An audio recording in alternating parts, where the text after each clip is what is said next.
Eu nasci no Rio de Janeiro, mentira. Errei, errei de novo.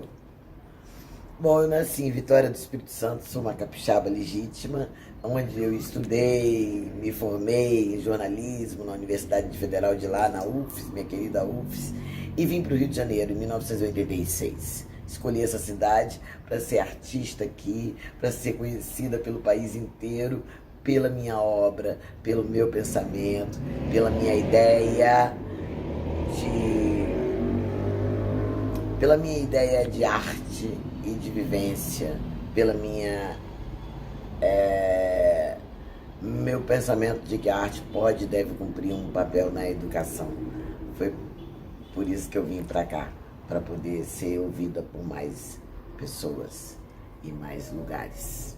Vou fazer um bate rapidinho com você, fala o que vier na mente. Um filme,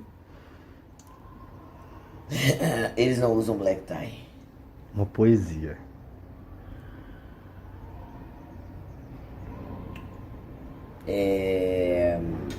Foi de Mãe, poesia de Conceição Evaristo.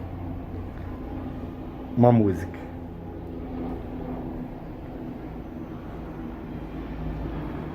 Love of My Life.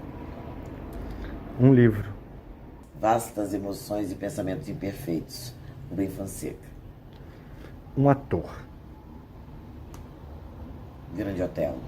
uma atriz, Uma atriz. Uma atriz. Grace Passou. o que você diria hoje para Elisa de 18 anos? O que você está chamando de utopia será considerado sonho realizado.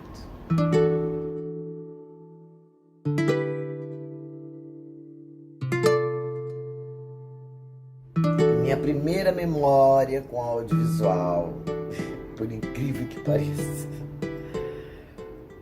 foi ouvindo meu pai. Meu pai e minha avó contavam histórias com muita expressões de onomatopeia, sabe? E faziam sons. Minha avó falava, aí eu ploc, ploc, ploc, ploc. Quando eu vi, eu falei, não pode. Então ela tinha essas expressões e fazia da narrativa dela um suspense. E meu pai contava histórias muito imagéticas. E tinha história que ele inventava do gato Fuminó. O gato Fuminó entrou dentro do filtro, aí ligaram a água para poder pegar um copinho de água, ligaram a torneira e saiu o rabo pelo buraquinho da torneira do filtro. Então isso para mim fazia tudo cinema na minha cabeça. Eu lendo Monteiro Lobato, que embora haja controvérsias, eu acho que até deve haver uma leitura dos parentes dele em relação à obra dele, para tirar o racismo da obra dele, para que as coisas maravilhosas da obra dele possam continuar fazendo os seus feitos como fez comigo. Ele tinha assim, Emília no País da Gramática. Eu achava que era eu. Eu botava tampava minha mão, tampava o milha e ficava Elisa. Eu falava aqui, ó, Elisa no País da Gramática. E eu imaginava um país da gramática, um lugar que tivesse oração subordinada, onde tivesse, eu visse passar as metáforas, as metonímias. Eu achava aquilo lindo. Isso tudo era uma ideia imagética me produzida pela leitura, que é audiovisual, pela contação de história, que é audiovisual. Produz, né, a realidade. Mas, do ponto de vista de equipamento técnico real, do cinema, por exemplo, eu ia no cinema Hollywood, lá em Vitória, em Vila Velha. Em Vila Velha não, minto.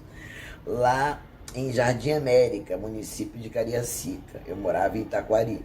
Então a vovó gostava de cinema, principalmente de filmes bíblicos. Então eu me lembro de ver esses filmes, Rei dos Reis, sabe? Ver aqueles filmes épicos. Eu gostava de ver aquilo tudo muito grande, aquela tela imensa. Aquilo era muito lindo de ver. Eu acho que quando o audiovisual não pensa nisso, perde uma grande oportunidade para meu pensamento coletivista, de achar que todo mundo vem aqui na Terra e colabora para o desenvolvimento dela, das coisas, do ser humano, que puder, quem puder botar uma pedrinha no negócio que vai ser bom para mesmo quando nós estivermos mais aqui, quando a gente não estiver mais aqui, tudo bem, tá ótimo. E eu acho que a arte faz isso muito bem. A arte tem equipamento para isso. A arte tem equipamento para, sabe, por exemplo, numa situação que você age errado, na arte você pode fazer voltar e fazer certo, sabe? Fazer rebobinar o negócio. A ficção nos permite coisas que a gente não pode fazer na vida que a gente chama de real. Então eu acho que o audiovisual, eu não sei se ele está oficialmente nesse movimento, porque eu não sei se esse o movimento é exatamente oficial, mas pessoas estão se transformando, pessoas estão recuperando alguns princípios ideológicos em suas atitudes. Por exemplo, eu conheço muita gente que é como eu, de esquerda, e que ficou assustado ao se reconhecer agora racista, sem ter percebido. Só notou quando viu que nunca tinha transado com nenhuma pessoa negra. Só notou quando viu que na sua lista de amigos não tem ninguém negro. E levou um susto, porque essa pessoa se achava não racista. E aí, isso começou a aparecer. Ela notou também que nos filmes dela não tinha, nem na equipe. E começou a notar também que nunca ela pensou em ter uma figurinista negra. Pode mudar totalmente a cara do filme dela. Um diretor de arte negro. É incrível como vai mudar. Certamente vai mudar. Simples assim. Eu nunca vi um gongar como tem aqui na minha casa, na casa de outra pessoa, de uma pessoa que não fosse negra. Eu nunca vi. Existe, deve existir. Na casa de Zé Maurício Maquilin, que é pai de santo, talvez tenha. Mas em geral é uma sei lá, uma decoração que pertence a culturas de matriz africana e vai estar mais na casa dos negros. E quando essa pessoa for fazer direção de arte de um filme, ela vai contar com seu acervo, né? Suas referências, né? Então, isso é muito sério, porque o que aparece no cinema é a referência, digamos, estética daquele artista. E quando você enche de branco esse cinema, você faz um cinema eurocêntrico sem notar. Eu gosto de saber que história que eu estou contando. Eu gosto. Todos os que eu estou envolvido agora são séries e alguns filmes. Todos eu tenho motivo para estar neles. Eu não posso fazer um filme que eu não posso dar uma entrevista. Entende? Que eu não posso falar por que eu fiz o filme. Eu não posso fazer um filme que, para mim, isso não é uma patrulha, mas é que meu trabalho, ele tá ligado ao afeto, desde que eu escolhi ser artista. E mesmo como professor, eu escolhi a profissão porque eu gosto da profissão. Quando foi minha primeira profissão, foi dar aula para criança. Então, eu tenho uma relação de prazer com o trabalho, sabe? Eu, por exemplo, eu não vou aceitar fazer uma ficção que eu tenha que decorar uma coisa que eu não pense e que na ficção não ajuda no assunto. Porque se eu for fazer uma vilã, mas que na história ajude a contar uma história que a gente possa transformar, eu adoro fazer essa vilã, sabe? Eu tô falando isso porque não é uma coisa difícil para mim, nem pesada, não. Faz parte dos meus critérios, sabe? Às vezes aparecem umas coisas assim, não posso mostrar o roteiro todo, Elise, só posso mostrar sua cena, então não vou poder fazer. Eu preciso saber onde é que eu tô enfiada, em que projeto que eu tô e a que ele tá servindo. Se ele servir a coisas que me traem, eu não posso estar ali.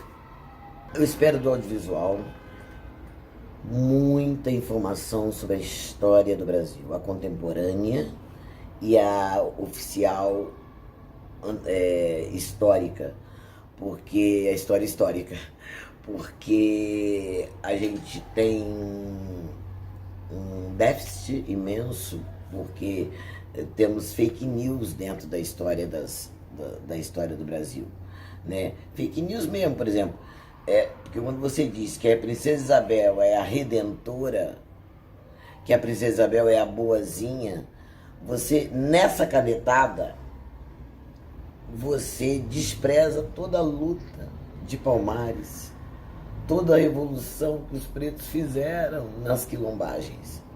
Então parece que um dia uma princesa acordou sendo boazinha e libertou os escravos. Então, para mim, é uma deturpação do real. E faz falta.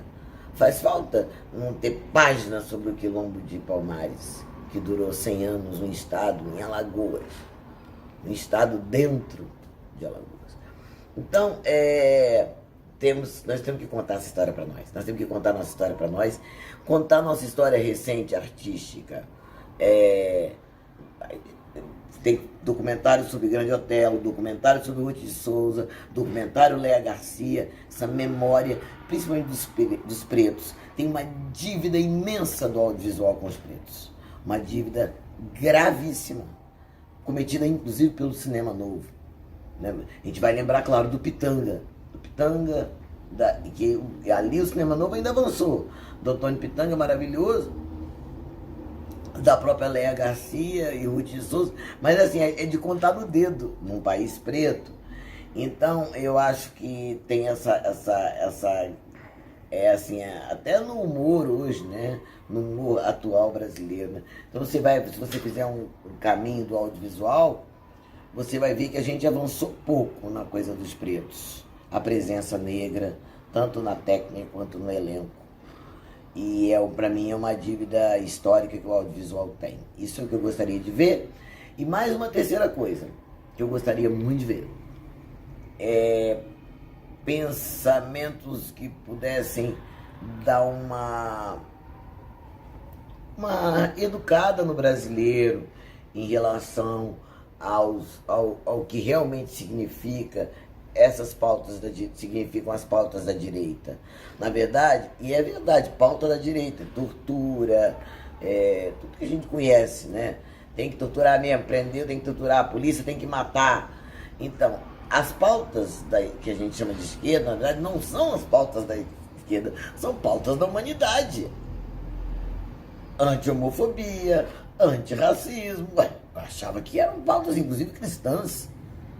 Então eu não entendo por que fica as pautas da esquerda, dos direitos humanos, ficam restritas a uma ideologia quando deveriam pertencer aos princípios da humanidade.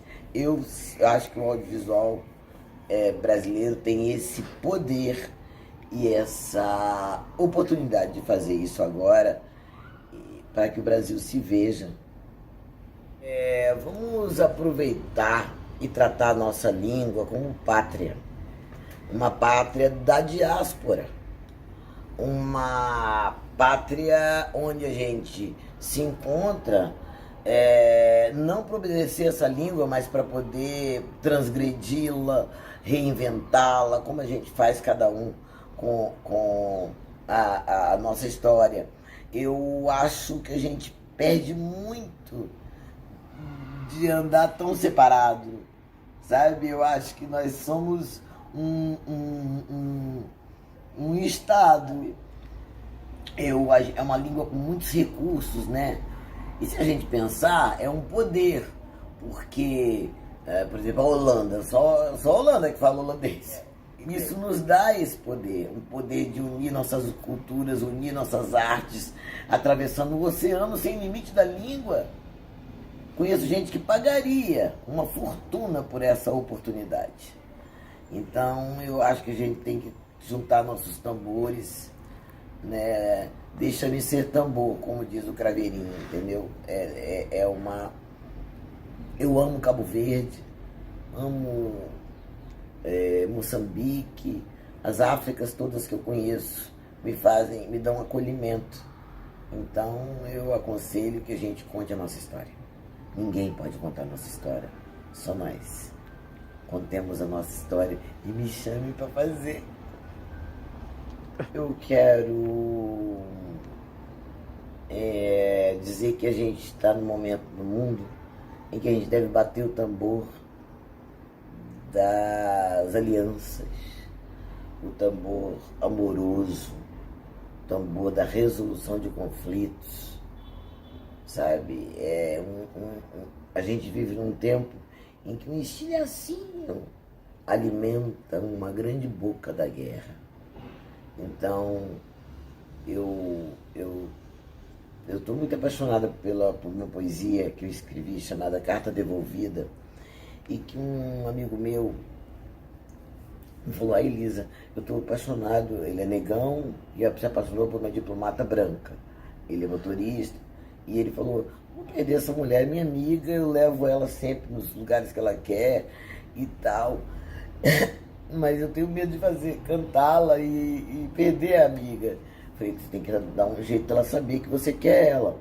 Aí eu sugeri que ele mandasse esse poema para ela, e que eu achava que esse poema era bom como esse tipo de correspondência, para ver se o que tem do lado de lá. Ela então respondeu assim, pegou um avião para São Paulo, que isso tudo foi em São Paulo, ele é muito alto, ela é baixinha, ela levou uma três-tabelazinha, subiu na três-tabela, deu-lhe um beijo de língua e disse: essa é a resposta ao poema que você me mandou.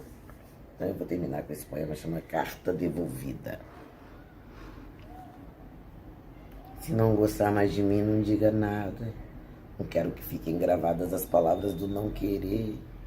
Se não gostar mais de mim, ninguém precisa saber, nem eu. Se não gostar mais de mim, seja breve, seja leve, seja zen, silêncio de yoga e Siddhartha. Mas, se ainda sonhar comigo, por favor, meu amor, devolva essa carta.